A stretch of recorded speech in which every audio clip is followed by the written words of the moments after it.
कि सुयू अपनी लाइफ का सैक्रिफाइस कर रहा था। वहीं दूसरी तरफ उसका भाई मुयंग काफी सारे मॉन्स्टर को हंट कर रहा होता है, लेकिन तभी उसको अल्टार की तरफ से एक पीली रोशनी दिखाई देती है और इस लाइट को देखने के बाद मुयंग काफी ज्यादा परेशान हो चुका था और वो डर भी चुका था। तो आज के एपिसोड में हमें दिखाया जाता है, वहीं हमें अल्टार का सीन दिखाया जाता है जहाँ पे एक सिटी लॉर्ड स्यून का सेक्रीफाइस होते हुए देख रहा था। वहीं सिटी लॉर्ड का साथी जिसका नाम राजू था वो बोलता है कि सिटी लॉर्ड आपने आखिरकार इनको सेक्रीफाइस के लिए मना ही ली। पता नहीं इस स्यून के अंदर कितनी ज्यादा पावर है, क्योंकि ये अल्टार इतने देर से इसके बॉडी से इसकी एनर्जी को बाहर निकाल रहा है, लेकिन इसकी बॉडी से एनर्जी खत्म ही नहीं हो। तभी मिस कैसी बोलती है कि सिटी लॉर्ड फिर से सोच लीजिए, क्योंकि मोयान आपका ही बेटा है, आप अपने बेटे के साथ ऐसा कैसे कर सकते हो। तभी उस जगह पे एक बंदा आ जाता है और उसके बाद वो बोलता है कि सिटी लॉर्ड अभी अगले सेक्रीफाइस के लिए भी बंदे तैयार हो चुके हैं। अभी क्यूनियन को दिखता है कि दूर से कोई लोग आ रहे हैं। तभी हमें पता चलता है कि ये कोई और नहीं बल्कि यूजिया और उसके साथी है। तभी सिटी लॉर्ड उस बंदे को बोलता है कि मिस कैसी को इधर से लेके जाओ। उसके पास सुन के वो बंदा मिस कैसी को बेहोश कर देता है और को इस जगह से लेके चला जाता है। उसके बाद वो सिटी लॉर्ड की तरफ देखने लग जाता है, लेकिन तभी सिटी लॉर्ड उसको बोल देता है जाके उनको कैसे भी रोको। ये बात सुन के वो तुरंत ही उस जगह से निकल जाते हैं। तभी मोयंग अपने भाई की ऐसी हालत देख के रुक नहीं पाता और वो तुरंत ही अपने उस जगह से जंप मार देता है।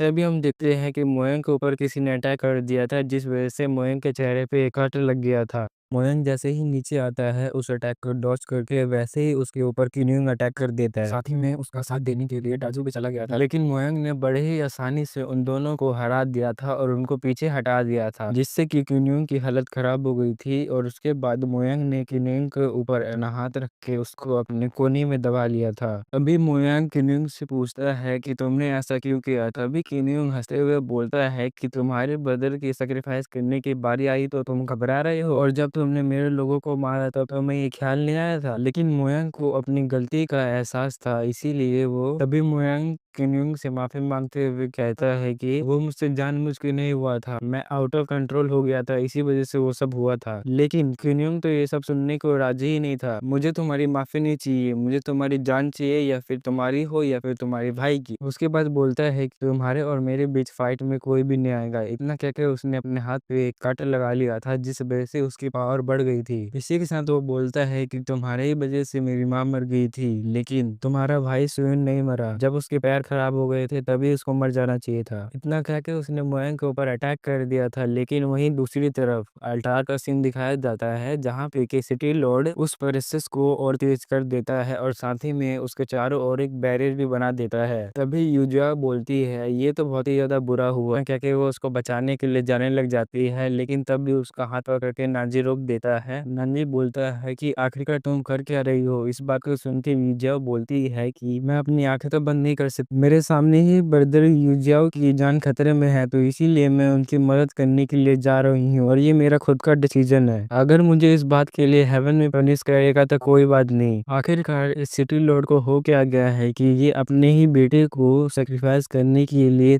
पूरी गंदी तरीके से तूल चुका है। उसकी बात सुन के नानजी उसके पास जाने ही वाला होता है कि तभी लीजिया उसकी बात सुने ही बगैर उस जगह से चली जाती है। लेकिन तभी नानजी के ऊपर एक फॉरबिडन टेक्निक थी, वो असर करने लग जाती है और उसके ऊपर ब्लडी मार्क एक्टिवेट हो जाता है, जिससे कि नानजी को काफी तकलीफ होने लग जाती है। लेकिन वहीं दूसरी तरफ मोयंग यंगजी और किन्युंग को संभाले हुआ था। वहीं मोयंग ने तो एक बंदे को बेहोशी कर दिया था। लेकिन वहीं दूसरी तरफ यूजियाओ अल्टा के पास पहुंच जाती है और उसके बाद वो स्यून से कहती है कि स्यून इस प्रोसेस को रोक दो।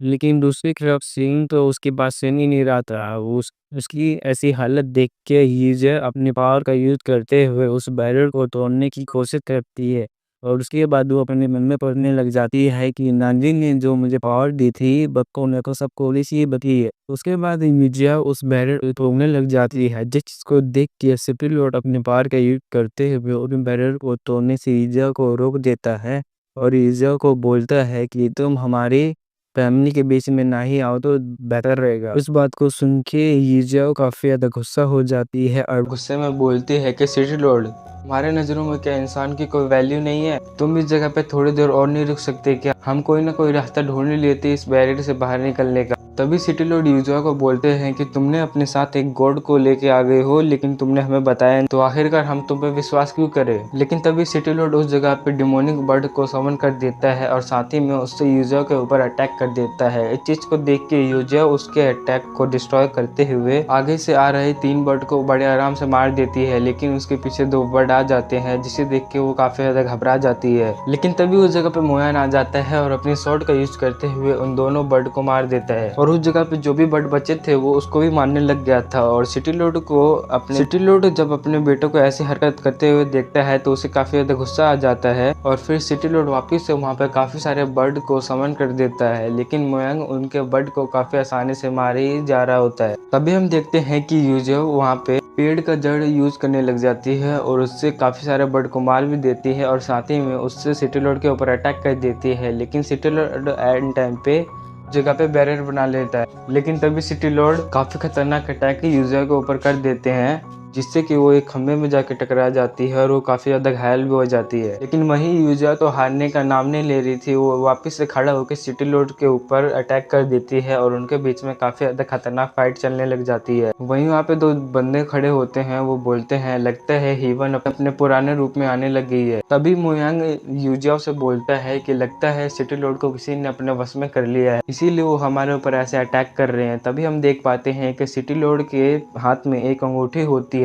तभी सिटी लॉर्ड उस अंगूठी का यूज करते हुए उस जगह पे काफी ज्यादा खतरनाक डिमोनिक क्रीचर को बुला लेते हैं। तभी मोयन बोलता है कि मैं अपने फादर को संभालने जा रहा हूँ, जब तक तुम जाके मेरे भाई को छुड़ाओ। वहीं हम यंगजी को देखते हैं जिसने कि डाजू को काफी आसानी से हरा दिया था। तभी सिटी लॉर्ड अपने डिमोनिक क्रीचर को हिवन के ऊपर अटैक करने के लिए बोल देता है। तभी यंगजी बोलता है कि हिवन जल्दी से अपने पीछे देखो। वहीं दूसरी तरफ यूजा तो अपनी पावर का यूज करते हुए उस बैरियर को तोड़ रही होती है और उस बैरियर में क्रैक भी दिख रहे होते हैं, लेकिन वो मॉन्स्टर काफी तेजी से उसकी तरफ आने लग जाते हैं। तभी उस जगह पे यंगजी आ जाता है और वो एक मॉन्स्टर को मार देता है और हिवन से बोलता है कि तुम अपने काम को जारी रखो जब तक मैं इन मॉन्स्टर को संभालता हूँ। वहीं हम मोयान को देखते हैं जो कि अपने फादर से लड़ाई कर रहा होता है। तभी उसका फादर बोलता है कि तुम हमारे साथ ऐसी गद्दारी कैसे कर सकते हो, हमारे दुश्मन के साथ मिलके हमारे ऊपर ही हमला कैसे कर सकते हो। वहीं हम यूजिया को देखते हैं जिसने कि उस बैरियर को तोड़ दिया था। जैसे ही यूजिया यंगजी को बचाने जाती है वैसे ही हम देख पाते हैं कि उस जगह पे एक फॉर्मेशन होता है जिसमें से कि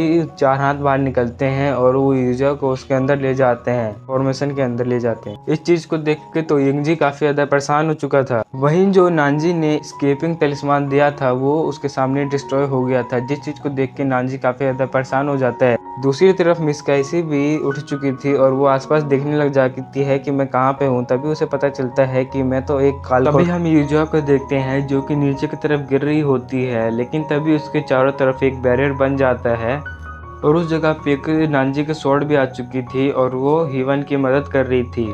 ये सब बस उस स्केपिंग तलिस्मान की वजह से हो रहा था। वो स्वॉर्ड काफी सारे स्पिरिचुअल हैंड को डिस्ट्रॉय करे जा रही थी, लेकिन वो हैंड भी मारने वाली कहाँ थी। वो हिवन को इसी जगह पे रोकना चाहती थी, लेकिन वो स्वॉर्ड उन सारे हैंड को डिस्ट्रॉय करते हुए उस फॉर्मेशन से हिवन को बाहर निकाल देती है।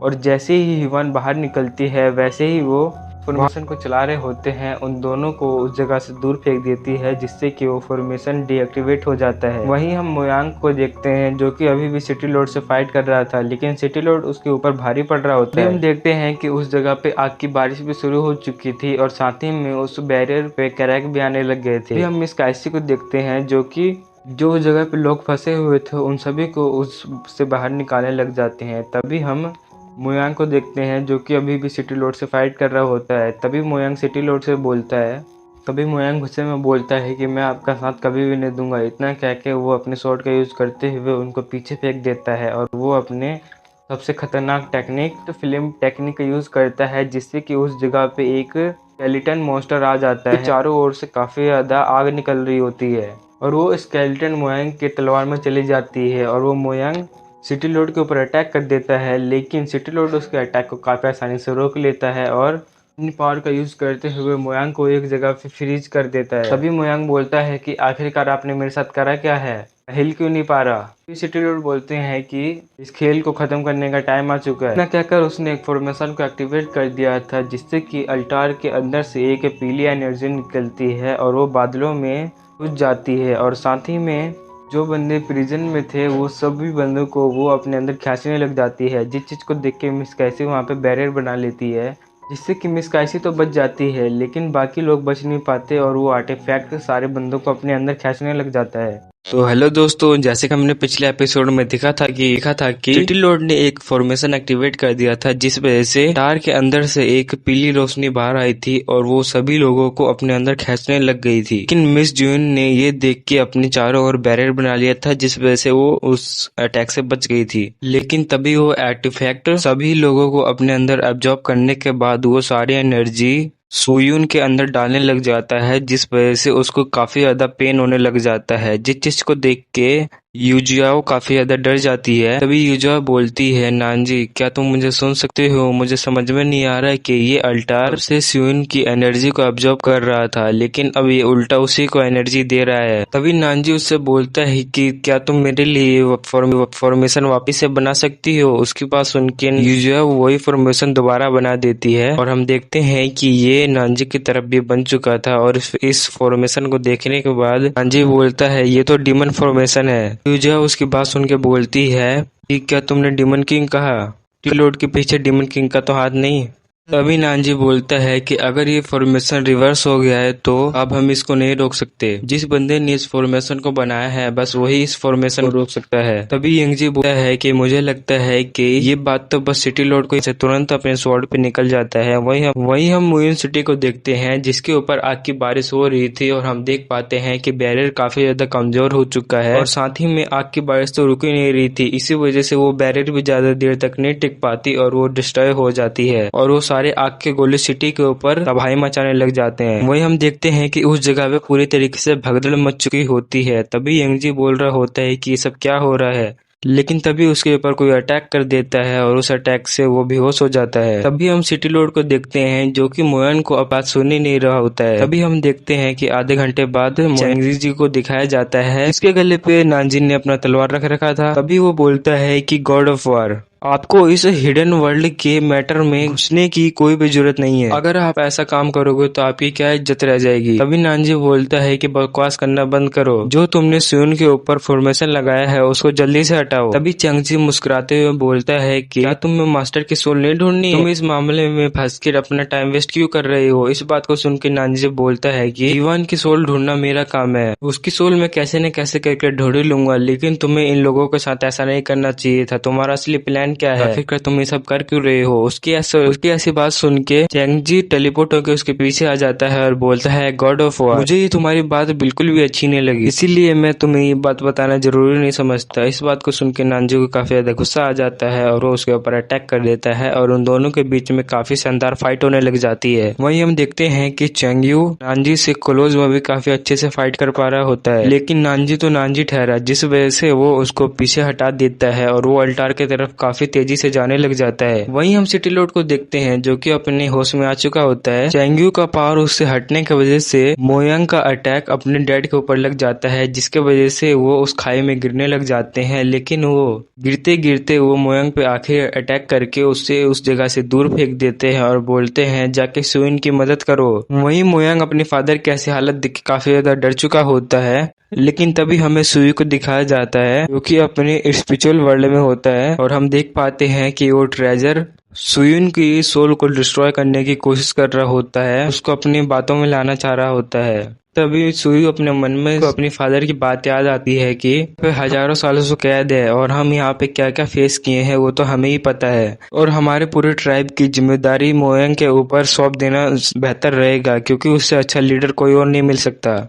इसीलिए मैं किसी और पे भरोसा नहीं कर सकता। अल्टार के अंदर जो भी सेक्रीफाइस होगा वो जीने के लिए नई उम्मीद बन के हमारे सामने आएगी। इतना कहकर वो उस जगह से चले जाते हैं। तभी हम देखते हैं कि सुयू काफी ज्यादा सीरियस हो चुका होता है। उसके बाद सुयू आर्टिफैक्ट को इनहेरिट करने की कोशिश करता है। सुयून को ऐसा करते हुए देखकर मिस काइसी के साथ साथ यूजियो भी काफी ज्यादा हैरान हो जाती है, लेकिन तभी सुयून की तरफ एक आग का गोला आने लग जाता है। लेकिन एंड वक्त पे यूजियो वहाँ पे आ जाती है और उसको अपने अपने तलवार से डिस्ट्रॉय कर देती है और यूजर अपने वेंस का यूज करते हुए सिटी के चारों तरफ एक बैरियर बनाने की कोशिश करती है, लेकिन अभी भी उस सिटी के अंदर वो आग के गोले आ रहे होते हैं। जिस चीज को देख के मिस कैसी भी अपने लाइट पर्ल का यूज करते हुए उन सभी को डिस्ट्रॉय करने लग जाती है। वहीं हम सुन को देखते हैं जो कि अपने उस प्रोसेस को काफी तेज कर देता है, लेकिन तभी उसके ऊपर क्यूनिंग ने एक तलवार से अटैक कर दिया था, लेकिन वो अटैक उसको लग पाता उससे पहले उसका भाई मोयांग उसके सामने आ जाता है और उसके पीठ में वो एक्स घुस जाती है कि सुन जो फॉर्मेशन चला रहा था वो अपने आप ही डीएक्टिवेट हो जाता है। हेलो दोस्तों, जैसे कि हमने पिछले एपिसोड में देखा था कि न्यूंग ने अपने एक्स से सुइंग के ऊपर अटैक कर दिया था, लेकिन उसके ऊपर अटैक होता हुआ देख के मोयांग वहाँ पे रुक नहीं पाता और वो अपने ऊपर वो अटैक ले लेता है ये चीज देख के सुयो उस फॉर्मेशन को बंद कर देता है और वो अपने भाई को देखने लग जाता है। तभी न्यूंग उन दोनों भाइयों से हंसते हुए कहता है, स्टार्टिंग में मैंने अपने एक्स पे पॉइजन लगा रखा था, इसीलिए तुम मरने के लिए तैयार हो जाओ। इतना कहकर वो पॉइजन की स्पीड को और ज्यादा बढ़ा देता है, ऐसे कि मोयांग को काफी ज्यादा दर्द होने लग गया था, लेकिन वो अपने भाई से बोलता है, सुयो मैं मर भी जाऊं तो कोई बात नहीं, लेकिन तुम अपनी जिंदगी में खुश रहना मेरे भाई। इतना कहकर उसने अपने हाथों से उसे दूर फेंक दिया था, जिससे तो सुयो और ज्यादा परेशान हो जाता है। लेकिन तभी सुयो मोयांग की तरफ जाने की कोशिश करता है, लेकिन तभी उसको खोलार का यूज करके उसको एक जगह पे रोक देता है। लेकिन तभी मोयांग बोलता है कि मेरा सेक्रीफाइस 100 साल पहले ही तय हो गया था। इतना कह के वो अपने पावर का यूज करते हुए उस एक्स को बाहर निकाल लेता है,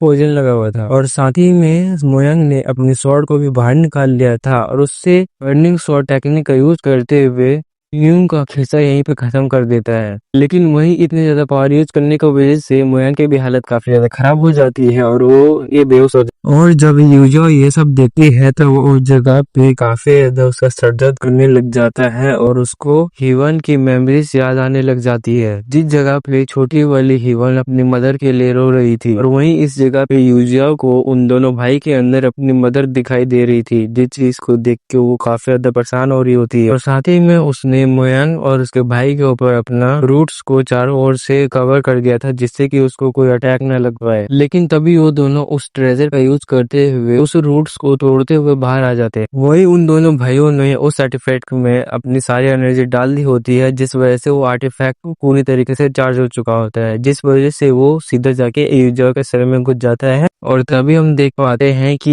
यूजर के अंदर से काफी ज्यादा खतरनाक एनर्जी बाहर निकल रही है, और ये एनर्जी इतनी ज्यादा खतरनाक होती है कि पूरे के पूरे मून विलेज को ही अपने चपेट में ले लेती है। लेकिन तभी जो मिस कैसी के पास फेरी पर्ल था वो अपने यहाँ पे उड़ते हुए यूजर के पास में आ जाता है, जिससे तो यूजर की पावर और ज्यादा मैक्स हो जाती है। और हम देख पाते हैं कि उसके शरीर पे काफी सारे पैटर्न्स बनने लगे थे, जिससे कि उसको बहुत ज्यादा खतरनाक पावर मिल जाती है। अब इस पावर का यूज करते हुए उस जगह पे वो एक बैरियर बना देती है। अब मोयन और उसके भाई ने डिसाइड कर लिया था कि अब हम अपनी सारी लाइफ एनर्जी इस ट्रेजर के अंदर डाल लेंगे। इतना क्या कि वो दोनों अपनी सारी लाइफ एनर्जी उस ट्रेजर के अंदर डाल देते हैं, और हम देख पाते हैं कि जैसे ही वो एनर्जी उस पल में जाती है, वैसे ही उनके ट्राइब के बंदे के ऊपर आके गोले लगने वाले होते हैं, वो अपने आप ही डिस्ट्रॉय हो जाते हैं। और साथ ही में उन दोनों भाइयों की बॉडी भी डिस्ट्रॉय हो रही होती है। दोनों की एनर्जी पूरी सिटी में फैल जाती है। लेकिन तभी हम चैंग जी को देखते हैं, जो कि सिटी लेवल के ऊपर लात रखते हुए बोलते हैं, मैंने इन लोगों को कम समझ लिया। लेकिन तभी सिटी के सारे लोग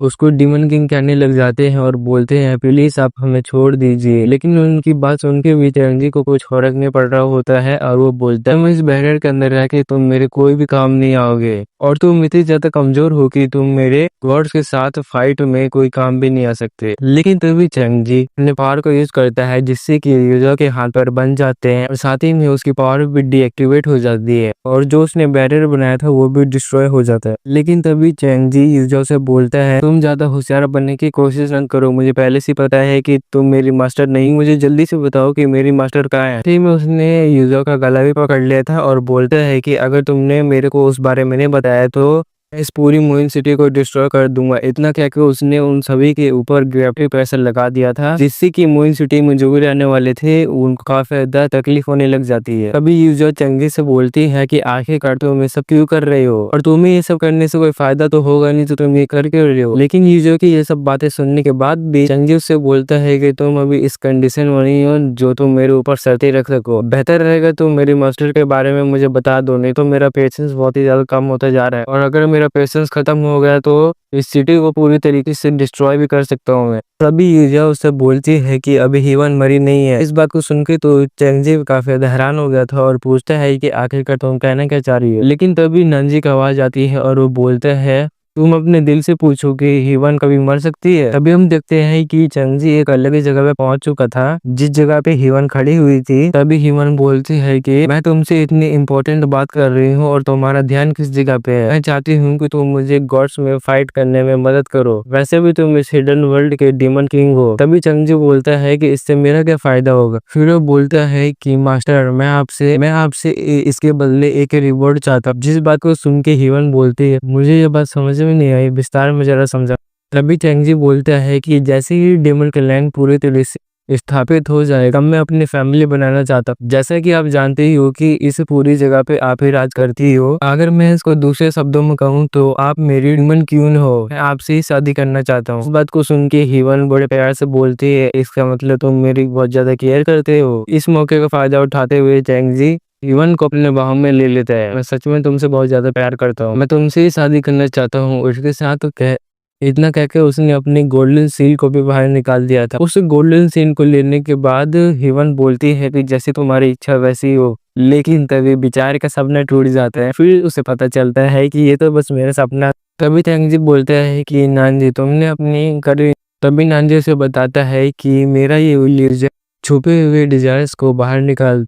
और मुझे एक बात तो पता चल गई है कि तुम हीवन के लिए ही ये सब कर रहे थे। असल में जो तुम्हारे हाथ में लड़की थी वो असल में हीवन ही है, लेकिन उसने अपने तीनों सोल को खो दिया है। तो वैसे उसको कोई भी मेमोरी याद नहीं है और साथ ही में ना ही कोई पर्सन। मैं तो इस लेकिन तुमने आके एंड टाइम पे हमारा प्लान बिगाड़ दिया। यहीं पे हम जो उससे सवाल पूछता है कि आखिरकार मैं तुम पे विश्वास क्यों करूं। अभी नानजी उसे बताता है कि मैंने वन की सोल ढूंढने के लिए सोल लुकिंग टावर का यूज किया और साथ ही में मैंने अपने एसेंस का भी यूज किया है। तुम तो जानते ही होगे कि एसेंस कितना ज्यादा कीमती होता है। बेशक तुम्हें मेरी बातों पे यकीन ना हो, लेकिन जब ह्यूमन वापिस से ठीक हो जाएगी तब तुम उसी से पूछ लेना। लेकिन नानजी की बात सुनने के बाद भी उसके मन में एक सवाल था, इसीलिए वो नानजी से पूछता, ये तो बात है कि मैं हेवन को ढूंढ रहा हूँ, लेकिन तुम उसकी सोल को रिकवर क्यों करना चाहते हो, तुम्हारे साथ उसका क्या संबंध था। लेकिन नानजी उसकी इस बात पे कोई रिप्लाई नहीं देता और बोलता है कि अगर तुम जो कर रहे हो वो वैसा करते रहोगे तो ये डेजर्ट पूरी तरीके से डिस्ट्रॉय हो जाएगा और साथ ही में तुम भी मारे जाओगे। इस बात को सुन के चेंगयू मान गया था और साथ ही में उसने यूजो को छोड़ भी दिया था। लेकिन यूजो टूटते ही चेंगजी पे अटैक करने की कोशिश करती है, लेकिन चेंगजी अपनी पावर का यूज करते हुए उसको उसी जगह पे ब्लॉक कर देता है, जिससे कि वो हिल ना पाए। तभी यूजो बोलती है कि तुमने सच में बहुत ही ज्यादा गलत काम किया है, इसकी सजा तो तुम्हें मिल के ही रही। और हम देख पाते हैं कि नानजी ने भी उसके सर पे अपनी तलवार रख दी थी। लेकिन तभी चैंगजी अपने पावर को यूज करते हुए उन दोनों को अपने से दूर कर देता है और सबको बोलता है, इन सभी को तो मरना ही था। अगर मैं इनको नहीं मारता तो इनको गॉड्स ही मार देते। तो अगर किसी को दोष देना है तो गॉड्स को दो। इतना कह के वो उस जगह से निकल जाता है। तभी नानजी यूजिया और मिस कैसी से बोलता है, ये डेजर्ट जल्द ही डिस्ट्रॉय होने वाला है, इसीलिए हमें यहाँ से जल्दी निकलना चाहिए। इतना क्या कर वो तीनों उस जगह से निकल जाते हैं और उसके बाद उस विलेज से बाहर निकलने के बाद यूजुअल जब विलेज का ऐसा हाल दिखती है तो उसको पता नहीं क्या हो जाता है, वो बेहोश होकर पानी में गिर जाती है। लेकिन तभी नानजी भी उस पानी में कूद गया था और उसको बचा लिया था। लेकिन तभी हम देखते हैं कि उन दोनों के बीच में कुछ हो रहा है जो कि मैं नहीं दिखा सकता। तभी हमें नेक्स्ट सीन में नानजी और मिस काइसू को देखते हैं जो कि उस जगह पे खाना बना रहे होते हैं। तभी नानजी बोलता है कि आज तो हम इस रात को यहाँ पे रुक सकते हैं, लेकिन हमें सुबह होते ही इस जगह से निकल जा रहे हैं और कहीं सेफ जगह ढूंढनी है। तभी मिस कैसे खड़ी हो जाती है और बोलती है कि चलो इस आग को जलाने की लकड़ी की जरूरत पड़ेगी, इसीलिए मैं जा रही हूँ लकड़ी लाने। इतना कह के वो लकड़ी लाने चली जाती है। तभी नानजी चेंगजी और हिवन की बातों को याद करने लग जाता है कि जिस जगह पे चेंगजी ने हिवन को आई लव यू कह दिया था और हिवन भी इस बात पे राजी हो गई थी, इसी बारे में नानजी सोच रहा होता है। तभी वो बोलता है, मैं जानता हूँ कि ये बस एक इल्यूजन था, लेकिन जो हिवन ने उसके सामने बात कही वो सच भी थी कि नहीं। तभी नानजी बोल रहा होता है कि चेंगजी को हिवन से ही शादी क्यों करनी थी, कहीं उसे शादी करने के पीछे कोई बड़ा रास्ता नहीं। वही नानजी ये सब सोच ही रहा होता है कि तभी हम यूजिया को देखते हैं जिसके सपने में मून विलेज की ही ख्याल आए जा रहे थे और वो काफी ज्यादा डरने लग जाती है और वो तभी अपनी आंख खोल लेती है और वो डर के मारे उठ जाती है। लेकिन तभी उसके पास नानजी आ जाता है और पूछता है, यूजिया तुम्हारे साथ क्या हुआ। लेकिन यूजिया को तो कुछ समझ में नहीं आ रहा था, जिस वजह से वो नानजी को भी धक्का दे देती है। लेकिन तभी नानजी उसको गले से लगा लेता है और बोलता है कि इन सब चीज़ों में तुम्हारी कोई भी गलती नहीं है, ये तो वक़्त का खेल है, ये तो होता रहता है। तभी नानजी और लीजिया को हम आके सामने देखते हैं, तभी नानजी उसको ज्ञान देते हुए बोलता है, हम इस हेवेंस के रूल को कभी भी नहीं रोक सकते हैं। अगर हेवन ने कुछ सोच लिया है करने को तो वो करके ही रहता है। वैसे भी ये पूरा मून विलेज एक रेगिस्तान में बसा हुआ था, अब ये डिस्ट्रॉय हो गया है, ये बसा वापस से रेगिस्तान बन जाएगा। इसीलिए तुम्हें इन सब की चिंता छोड़ देनी चाहिए। तभी यूज़र बोलती है कि बेशक जो तुम कह रहे हो वो सच्चाई है, लेकिन हेवन ने इनके साथ सच में बहुत ही ज़्यादा गलत किया। अगर हम पहले ही रिपोर्ट कर देते तो इनकी जानें बच जाती। किसी भी इंसान का बुरा होना या अच्छा होना उसकी ओरिजिन पर डिपेंड नहीं करता। इंसान अपनी तकदीर खुद लिखता है। लेकिन तभी उसके हाथ से एक चीज़ गिर जाती है, जिस चीज़ को देख के उसको 2 महीने पहले की बात याद आ जाती है, जिस जगह पे एक बुढ़िया खड़ी हुई थी और वो युज़ाओ को वही चीज़ देते हुए कहती है, जो युज़ाओ से गिर गया था। फिर वो बुढ़िया बोलती है कि मुझे नहीं पता कि ये चीज़ कहाँ से आई, लेकिन ये रेगिस्तान में ही मिली है मुझे और लोग इसको काफ़ी ज़्यादा पसंद भी करते हैं। मुझे उम्मीद है ये तुम्हें बहुत ज़्यादा पसंद आएगा। तभी वो बुढ़िया बोलती है कि बेटी, क्या तुम मुझे और मेरे बेटे को यहाँ से ले जा सकती हो? इन सभी चीज़ों को याद करके तो लीज़ा को और ज़्यादा गिल्ट होने लग जाता है। उस चीज़ को अपने हाथ में पकड़ते हुए बोलती है, मुझे माफ़ कर देना, मैं तुम्हें बचा नहीं पाई।